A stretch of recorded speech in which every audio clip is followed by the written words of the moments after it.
বনি ইসরাইলের এক লোক 500 বছর আল্লাহর ইবাদত করেছে। কয় বছর?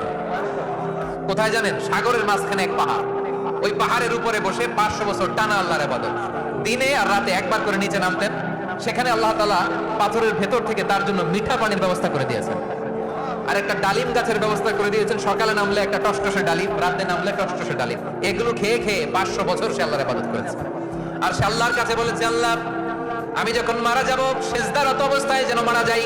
ঠিকই আল্লাহ সিজদারত অবস্থায় সাইয়েদনা আজরাইলকে পাঠিয়ে দিলেন। সিজদারত অবস্থায় লোকটা মারা গেল। 500 বছর ইবাদতের পরে আল্লাহর দরবারে কিয়ামতের কঠিন ময়দানে যখন লোকটা হাজির হয়ে যাবে, আল্লাহ বলবেন, আদখিলু আবদি আল জান্নাতা বিরহমাতি, আমার বান্দাকে আমার দয়া, আমার ভালোবাসা দিয়ে জান্নাতে ঢুকায়া দাও। 500 বছর ইবাদত করছে তো আমার দয়ায় আমার বান্দারে জান্নাত দাও। এই বান্দা বলে, বালবি আমালি, আল্লাহ তোমার দয়া লাগবে কেন? আমি আমার আমল দিয়ে জান্নাতে যেতে চাই। কি দিয়ে? কথা বোঝে নাই বোধহয়।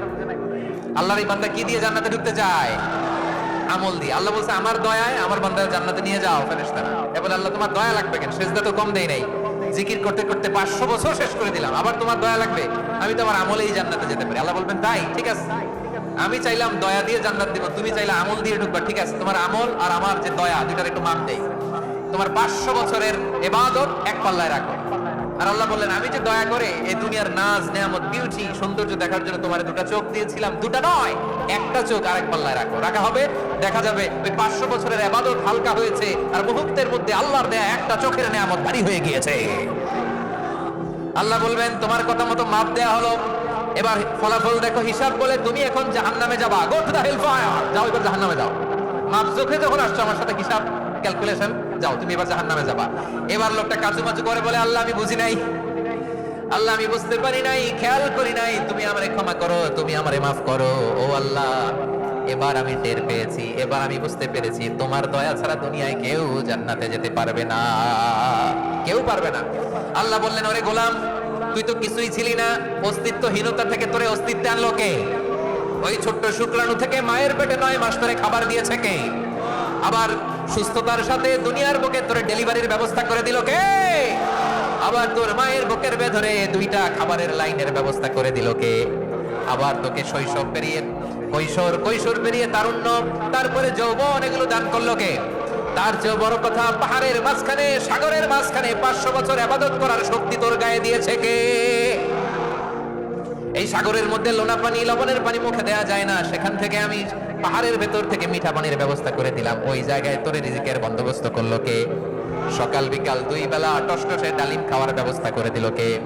তোর আবদার ছিল, আল্লাহ আপনি আমার সেজদারত অবস্থায় রুহু কবজ করবেন, তোর শেষ আবদারটাও পূরণ করেছে কে? ও গোলাম, আমার রহমতের তুলনায়, আমার নিয়ামতের তুলনায় তোর 500 বছরের ইবাদতের কোনো ওজনই হবে না। গোটা বিশ্বের কেউ কোনোদিন আমার জান্নাতে ঢুকতে পারবে না আমি আল্লাহর দয়া ছাড়া।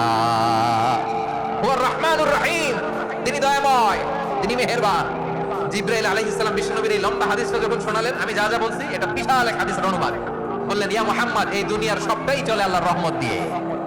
হাদিসের শেষ কথা, সব চলে আল্লাহর কি দিয়ে? তখন বিশ্বনবী সাহাবাদের বললেন, ও সাহাবারা শোনো, আল্লাহর জান্নাতে কেউ কোনোদিন প্রবেশ করতে পারবে না তার রহমত ছাড়া। সাহাবারা বললেন, ইয়া রাসূলুল্লাহ, আপনিও না? আপনিও কি আল্লাহর রহমত ছাড়া প্রবেশ করতে পারবেন না? বিশ্বনবী বললেন, না, আমিও না। আমি বিশ্বনবীও আল্লাহর জান্নাতে আল্লাহর রহমত ছাড়া ঢুকতে পারবে না, তবে কিয়ামতের দিন আল্লাহর রহমত আমার চারদিকে বেষ্টনী দিয়ে থাকবে। আল্লাহ নিজের পরিচয় দিয়ে বললেন, আলিমুল গায়বি ওয়াশ শাহাদাতি হুয়ার রহমানুর রহিম, আমি হলাম রহমান, আমি রহিম। আল্লাহরে চিনছেন? ওবারখালীর ভাইয়েরা, আপনার রবকে চিনতে পারতেছেন? তিনি দয়ার সাগর, তিনি মায়ার সাগর। তার দয়ার সাগর যে কত বড় আপনার কল্পনাতেও নাই। এজন্য আপনার পাপ যত বড় হোক, অন্যায় যত বড় হোক, অপরাধ যত বড় হোক, আপনার জুলুম যত বড় হোক, আল্লাহর রহমান নামের দরিয়া তার চাইতেও বড়। আল্লাহ বলেন, কুলিয়া ইবাদিয়াল্লাযীনা আসরাফু আলা আনফুসিহিম লা তাকনাতু মির রাহমাতিল্লাহ ইন্নাল্লাহা ইয়াগফিরুয যুনুবা জামিআ ইন্নাহু হুয়াল গফুরুর রহিম। ও আমার গুনাহগার বান্দারা শোনো, জুলুম করেছো, ভুল করেছো, অন্যায় করেছো, আল্লাহর রহমত থেকে নিরাশ হয়ো না। আমরা বিশ্বাসীরা কশিনকালে আল্লাহর রহমত থেকে নিরাশ হব না, ঠিক কিনা বলেন? আল্লাহর রহমত থেকে নিরাশ হবেন? ভুল করে ফেলছেন, আরে ভুল তো সবাই করে, পাপ হয়েছে, আরে পাপ তো সবার আছে, আপনারা সবাই পাপী, সবাই পাপী। যত পাপ হোক, ভুল হোক, অন্যায় হোক, অনুতপ্ত হয়ে তওবা করে ওযু করে জায়নামাজটা বিছিয়ে সেজদা দিয়ে চোখের পানি ছাড়েন।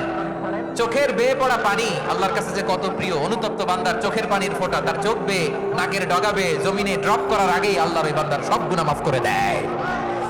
আল্লাহ বললেন আমি রহমানুর রহিম, আমি দয়াময়, আমি মেহেরবান।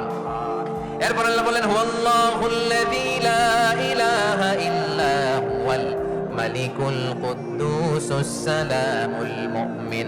হুয়াল্লাহুল্লাযী, তিনি এমন আল্লাহ, লা ইলাহা ইল্লা হু, তিনি ছাড়া কোনো ইলাহ নাই। আল মালিক, তিনি হলেন আল মালিক। দুইটা শেষ, আর রহমান আর রাহিম শেষ। এবার আল্লাহ তিন নাম্বার গুণবাচক নামের পরিচয় দিচ্ছেন। আল্লাহ বলছেন আমি হচ্ছি আল মালিক। আমি কি? মানে সম্রাট। আল মালিক মানে হচ্ছে দ্য কিং অফ কিংস, সব রাজার বড় রাজা, মহারাজা। তার চেয়ে বড় রাজা আর কেউ নাই, তার চেয়ে বড় সম্রাট আর কেউ নাই, তার চেয়ে বড় ক্ষমতাধর সত্তা মহাবিশ্বে দ্বিতীয় কেউ নাই। চিৎকার করে বলেন ঠিক কিনা? তিনি আল মালিক। আল মালিক মানে ক্ষমতাধর, ক্ষমতার মালিক, রাজা ধীরাজ বাদশাহ।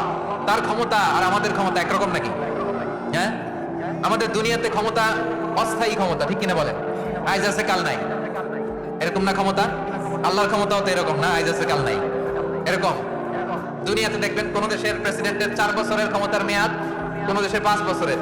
আল্লাহর কয় বছরের? 10 বছরের নাকি 20 বছর, 100 বছর। আল্লাহর ক্ষমতার মেয়াদ কতদিন বলেন? বুঝে থাকলে বলেন তো। চিরকাল তার ক্ষমতার মেয়াদ। চিল্লায় বলেন ঠিক কিনা? নিরঙ্কুশ ক্ষমতা, একচ্ছত্র ক্ষমতা বলতে যা বোঝায়, এই ক্ষমতা একমাত্র আল্লাহরই আছে। আমাদের ক্ষমতার জন্য আমরা ডিপেন্ড করতে হয়, ওর ডিপেন্ড লাগে, ওই জনমত নেওয়া লাগে, ওই জনগণের কাছে যাওয়া লাগে, ভোট চাওয়া লাগে। এরা ভোট দিলে এরপরে আমরা আসবো, ঠিক কিনা? আবার জনগণ না চাইলে আমরা নাই। আল্লাহর ক্ষমতা কি এরকম? হ্যাঁ, আবার দেখবেন দুনিয়াতে ক্ষমতায় যাওয়ার জন্য জোট করা লাগে। জোট, জোটের রাজনীতি আছে না নাই?